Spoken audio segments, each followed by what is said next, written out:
Hello tout le monde, j'espère que vous allez bien. Aujourd'hui, on se retrouve vraiment pour une vidéo qui va parler de l'éloquence. Et Dieu sait que l'éloquence, ça sert aujourd'hui, et ce dans n'importe quel milieu. Que vous soyez en droit ou que vous soyez employé, que vous soyez juste un être humain dans la vie de tous les jours, vous aurez besoin d'une certaine éloquence pour vous imposer. Alors, je vais être honnête avec vous, cette vidéo, j'avais pas du tout prévu de la faire, sur ce thème-là.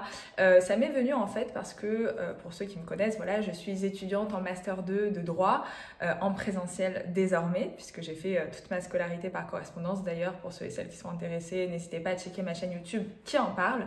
Et donc, au cours de ce Master de droit, j'ai eu un cours de plaidoirie d'éloquence qui a été tenu par un avocat en droit pénal, donc qui est très reconnu dans le monde dans le monde des magistrats, parce que c'est quelqu'un qui s'exprime vraiment très bien. De toute façon, autant vous dire qu'aujourd'hui, pour être pénaliste, il faut avoir une certaine verve, voilà. Et donc du coup, ce cher avocat nous a fait un cours sur l'art de l'éloquence et nous a donné comme défi d'en faire nous-mêmes. Et suite à ça, il allait du coup choisir le ou la meilleure personne qui s'exprimait le mieux en matière de plaidoirie. Et donc du coup, il s'avère que j'ai fait une plaidoirie. Donc mon sujet était le suivant. Est-ce qu'il faut endiguer la vague de suicide? Est-ce que pour endiguer, la vague de suicide des adolescents, il faut passer par une suppression des écrivains romantiques? Bref, c'est un sujet qui était quand même assez hasardeux, assez compliqué. Bon, on s'en fout de toute façon du sujet. Tout ça pour vous dire que du coup, j'ai fait ce sujet d'éloquence et j'ai gagné. Donc j'étais vraiment très fière de moi, puisque l'avocat en droit pénal est venu pour me dire, bon bah voilà, tenez, vraiment, vous avez très bien parlé, mais je comprends pas, vous avez fait du théâtre dans votre vie, etc. Et j'étais là en mode, non, même pas. Enfin, si, j'ai fait 1 an de théâtre, mais ça ne veut absolument rien dire. C'est juste que j'avais cette différence par rapport aux autres. Et Dieu sait que j'étais en concurrence avec toute ma promo, on est 25. Mais il m'a choisi moi plus que les autres. Et pourquoi? Et c'est pour ça l'objet de cette vidéo. Je vais vous dire aujourd'hui mes petits conseils, mes petits tips pour vraiment gagner en éloquence et faire la différence avec quelqu'un d'autre. Pourtant, je tiens à préciser, avant de vous dévoiler ces conseils, que le fond de ma plaidoirie était quasiment nul. Je n'avais vraiment aucun argument. Mais qu'est-ce qui a fait la différence? C'était la forme, c'est-à-dire la manière dont je m'exprimais. C'est-à-dire que même si ce que je disais, c'était nul, mais vraiment, hein, juste la manière dont je m'exprimais et que je captais l'attention des autres a fait toute la différence. Parce que je peux vous dire que dans d'autres plaidoiries, les gens avaient travaillé des jours et des jours sur leur plaidoirie. Leurs arguments étaient vraiment magnifiques, mais pourtant, juste la manière de s'exprimer, du coup, elle donnait pas trop envie de s'intéresser. Et du coup, c'est la raison pour laquelle ils n'ont pas gagné le concours d'éloquence. Et moi, qui avais des arguments vraiment très bidons, je crois que j'avais même un seul argument au final et je faisais que me répéter. Juste la manière dont je parlais faisait la différence. Donc voilà, aujourd'hui, je vais vous dire que l'éloquence, c'est avant tout la forme, avant le fond. Je dis pas que le fond ne compte pas, mais la forme prévaut sur le fond. Prévaut. Bref, donc du coup, le premier conseil que je peux vous donner, si vous qui me regardez, je sais pas, devez faire une conférence ou devez tenir, je sais pas, un exposé oral. Moi, je sais que durant mon Master 2 en droit, j'ai plein d'exposés oraux. C'est vraiment très important déjà d'être à l'aise. Alors, c'est vrai que moi, j'ai une chance, c'est que je suis pas du tout stressée par l'oral. Je sais que dans ma promo, il y a la majorité des gens sont stressés et vont développer des facteurs de stress tels que les mains qui tremblent.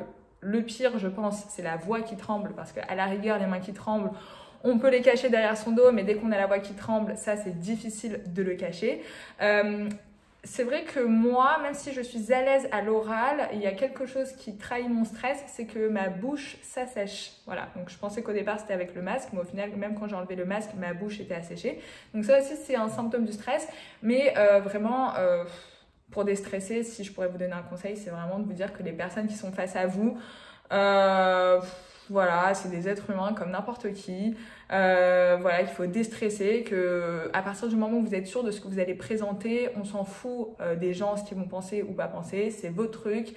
Voilà, moi je sais aussi que dans la vie je chante, donc j'ai un peu l'habitude de me produire sur scène et c'est peut-être ça qui a fait que j'étais plus à l'aise à l'oral. Donc ce que je peux vous conseiller si vous êtes stressé déjà, c'est de pratiquer quelque chose qui permettrait de vous déstresser. Donc par exemple faire du théâtre, ça permet vraiment d'avoir confiance en soi. Voilà, de faire une petite activité extrascolaire qui pourrait vous permettre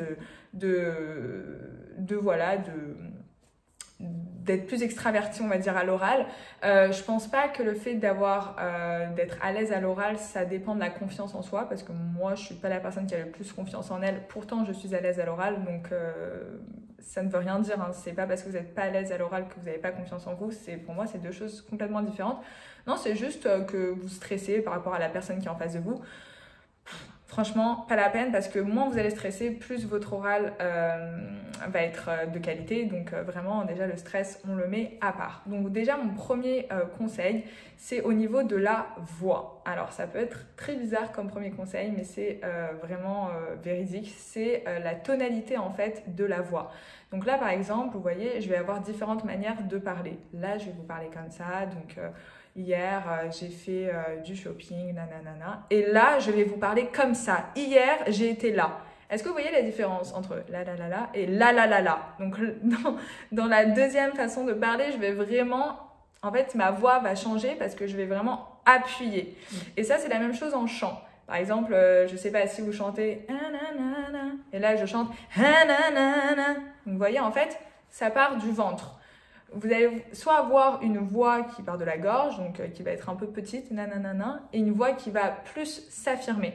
D'ailleurs, si vous pouvez regarder dans des débats politiques, etc., vous allez voir que les personnes parlent rarement comme ça pour s'exprimer. Ils parlent plutôt d'une voix forte pour, on va dire, appuyer ce qu'ils disent. Donc, c'est-à-dire que même si votre argument, en fait, n'est pas recevable ou il est moyen, le simple fait que vous allez avoir dans votre voix un espèce d'appui, ça va automatiquement provoquer chez l'adversaire un intérêt qui va faire que peut-être votre argument va être recevable juste par la tonalité de la voix et par l'effet condescendant que vous allez lui apporter. Donc ça, c'est vraiment très important encore une fois. Si je peux vous citer encore des exemples dans ma promo, donc une personne qui s'exprimait, encore une fois son argument était très bon, c'est juste que quand elle s'exprimait, elle parlait vraiment comme ça, et c'est-à-dire que même si son argument était bon, le simple fait qu'elle parle tout doucement, etc., qu'elle n'a pas une portée dans sa voix, bah du coup ça a tout fait foirer et l'avocat en droit pénal lui a dit écoutez mademoiselle, faut que vous fassiez vraiment un effort pour que votre voix soit plus diffusée, on va dire, à l'égard de ceux qui vous écoutent. Donc voilà, ça c'est vraiment le premier conseil, c'est la voix, vraiment une voix forte, une voix qui s'impose, et ça vraiment vous pouvez vous entraîner chez vous devant le miroir, ou même vous demandez à quelqu'un de vous écouter et vraiment vous faites différentes voix et vous allez voir que ça fait la différence. Le deuxième conseil que je peux vous donner, c'est le mouvement quand vous allez être en train de parler. Donc, vous voyez, là, je viens de faire ça. Les mouvements de main sont très appréciés pour, encore appuyer votre propos. Donc, par exemple, si je vais dire quelque chose, je soutiens que, c'est différent que si je dis je soutiens que. Vous voyez, avec les mains, ça va faire vivre en fait votre argument, vivre l'exposé, vivre le débat. Après, c'est vrai que certains professeurs n'apprécient pas trop de gestes avec les mains, parce qu'il y en a vraiment qui parlent que avec les mains et du coup, ça peut porter à la confusion. Donc, vous pouvez vous aider de vos mains quand vous parlez, mais il faut que ça soit quand même assez limité. Voilà, ne pas parler vraiment avec des mains, sinon on va faire attention que à vos gestes et pas à votre discours. Donc ça, il faut faire attention. Ensuite, vous pouvez vous aider du regard. Le regard, c'est la chose la plus importante quand vous faites un débat ou une plaidoirie, une éloquence, tout ce que vous voulez. C'est le fait de regarder les gens à qui vous vous adressez. Donc, encore une fois, pour prendre l'exemple de ma promo, les gens qui passaient avant moi, ils regardaient leurs notes et ils regardaient aussi le public. Mais quand ils regardaient le public, c'était juste pour dire « regardez, je ne fais pas que regarder mes notes, je vous regarde vous aussi ». Mais ils ne regardaient pas le public vraiment de manière appuyée. Alors pour ceux qui disent « moi, je n'ose pas regarder le public parce que du coup, j'ai besoin de mes notes et voilà », dites-vous que moi, je suis dans la même situation. Je suis quelqu'un qui n'arrive pas à apprendre par cœur, donc c'est-à-dire je serais incapable de me passer de mes notes. Mais l'un n'empêche pas l'autre. Vous pouvez avoir vos notes et balancer entre vos notes et le public. Et quand vous regardez le public, il ne faut pas que vous regardez dans le vide juste pour dire voilà je lève la tête. Il faut vraiment que vous regardez la personne qui est en face de vous. S'il y en a plusieurs, vous en choisissez. Et vous la regardez dans les yeux en appuyant vos propos. Et après, vous regardez vos notes. Mais quand vous re-regardez le public, voilà, vous voyez la différence entre là où je regarde vaguement et là où je vais vraiment appuyer mon regard. Ça va permettre à la personne qui est en train de m'écouter de se sentir en fait exister à travers mon discours. Le discours voilà, c'est pas que moi qui le dis à moi-même, non, je m'adresse à des personnes, je les regarde, il faut qu'elles se sentent imbriquées dans mon discours. Ensuite, l'autre chose que je faisais aussi, c'est que je marchais. Alors, il ne faut pas marcher beaucoup, mais des fois, je me promenais dans la salle pour montrer encore une fois que je suis en mouvement. Je ne suis pas juste un robot qui est en train de réciter un discours. Non, je marche, je regarde. Voilà, ça encore une fois, c'est vraiment très important si vous voulez faire une bonne plaidoirie.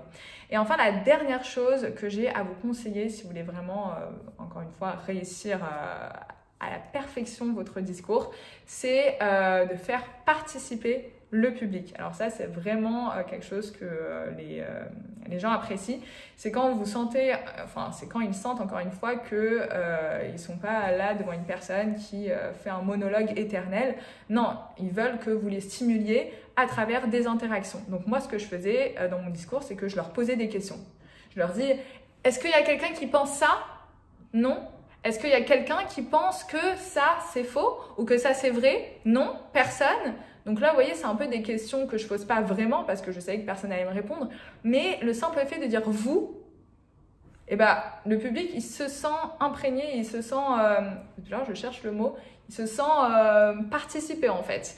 Et ça, c'est vraiment très important parce que dans les autres discours de mes camarades, c'était vraiment que leur discours à eux et en aucun cas ils nous faisaient participer. Et c'est important quand vous faites participer les gens parce qu'encore une fois, ils aiment ça parce que sinon on s'ennuie. Hein. Vous savez que un concours d'éloquence, des fois, ça peut durer 10 minutes et pendant 10 minutes, vous êtes comme ça, vous avez envie de bâiller alors que quand la personne en face de vous, elle vous prend à vous poser des questions et elle montre que en fait votre avis importe sur son discours. Ça, c'est vraiment la chose la plus importante. Voilà, j'espère que je vous ai aidé, que je vous ai donné des tips. Parfois, ça peut paraître essentiel, logique ce que je suis en train de vous dire, mais vous le pratiquez pas souvent. Et encore une fois, vraiment réfléchissez-y. Ça peut vraiment vous aider. Voilà, restez connectés sur cette chaîne parce qu'il y a d'autres vidéos qui arrivent, même si je ne publie pas régulièrement parce qu'encore une fois, je suis en Master 2 de droit et cette dernière année, elle est quand même assez conséquente. Restez abonnés puisque j'ai comme projet d'interroger des avocats qui vont me dire à peu près leur vie, leur métier. Et donc, c'est important pour vous, si vous êtes étudiant en droit ou si vous êtes intéressé par ce métier, de savoir un peu en quoi il consiste, quelle est la rémunération, comment faire pour y accéder, c'est quoi la journée typique d'un avocat. Donc, voilà. Je pense que je vais aussi faire ça vis-à-vis de d'autres métiers comme notaire, huissier pour vraiment essayer de développer tous les métiers juridiques. D'autres vidéos aussi arrivent avec des gens qui vont venir témoigner sur un peu le système scolaire ou bien comment ils ont intégré ou pas un M2 de droit. Enfin bref, plein de vidéos qui arrivent.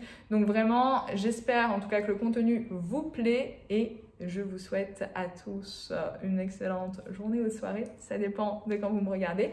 Mais à très bientôt en tout cas. Bisous!